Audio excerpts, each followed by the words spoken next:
I'm Grace Leung from the University of Johannesburg, and today I will be presenting on a research project entitled Understanding Digital Capital and its Potential for Higher Education During the COVID-19 Pandemic and Beyond, the case of 3 contact-based universities in South Africa.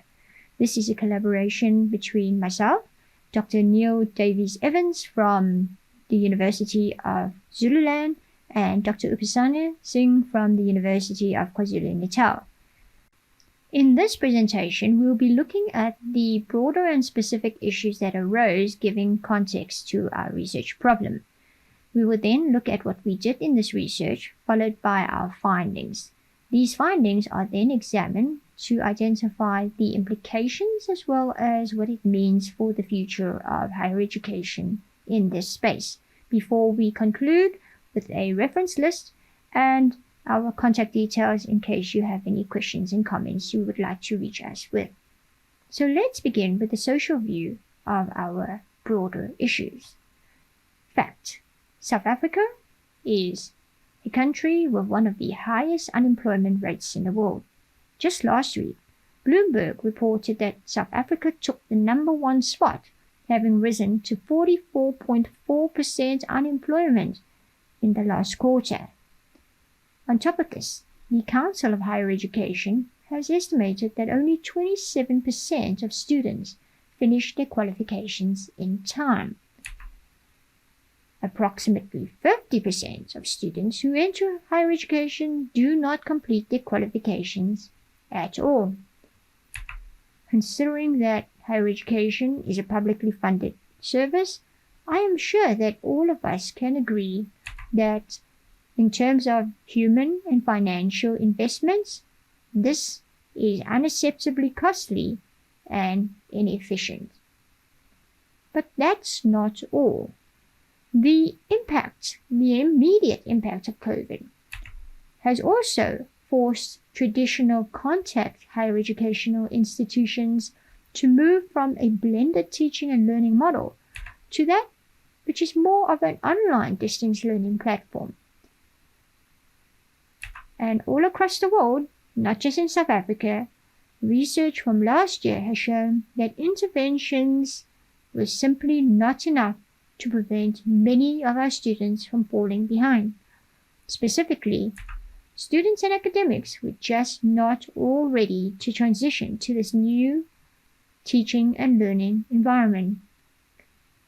This was attributed to a lack of digital information literacies, as well as a lack of digital competencies, leading to the presence of a real digital divide. So the main aim of our research was to investigate and compare the digital capital demonstrated in the e-learning initiatives that were launched by our 3 contact universities here in South Africa during the COVID-19 pandemic and beyond. Specifically, our research objectives could be summarized in 5 research questions. Number 1, what characterizes people who have digital capital in terms of Bourdieu's different capitals? This is meant to allow us to identify the academic champions and digital natives. Secondly, we wanted to look at what characterizes people who do not have digital capital in terms of Bourdieu's different capitals, because this would enable us to identify the people who need interventions like training and support. Number 3, we wanted to know what digital capital exists at the selected HEIs during the COVID-19 pandemic and beyond. Number 4, will the possession of digital capital improve the delivery of education and throughput rates at selected HEIs during the COVID-19 pandemic? And lastly, how do selected HEIs foster and support digital capital during and after the COVID-19 pandemic? In our attempt to answer these 5 questions, we soon discovered that literature would focus on certain deficiencies that included inadequate online teaching infrastructure, teachers' inexperience, information gaps, and complex environments at home. This, in turn, demonstrated that HEI's efforts to utilize technology to support distance online learning was not only emerging, but evolving quickly.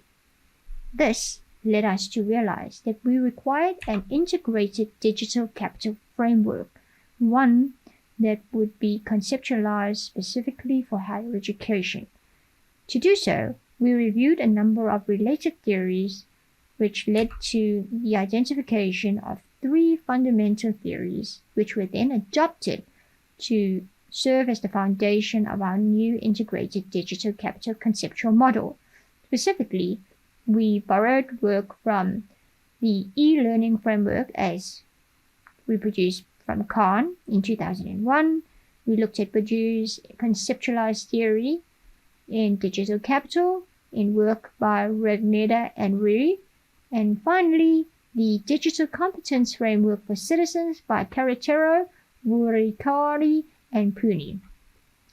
The result is an integrated conceptual framework for digital capital in higher education, where digital capital is recognized to play a complex and central role in serving as the bridge that ensures smooth traffic flow at a 4-way stop that is our higher education landscape.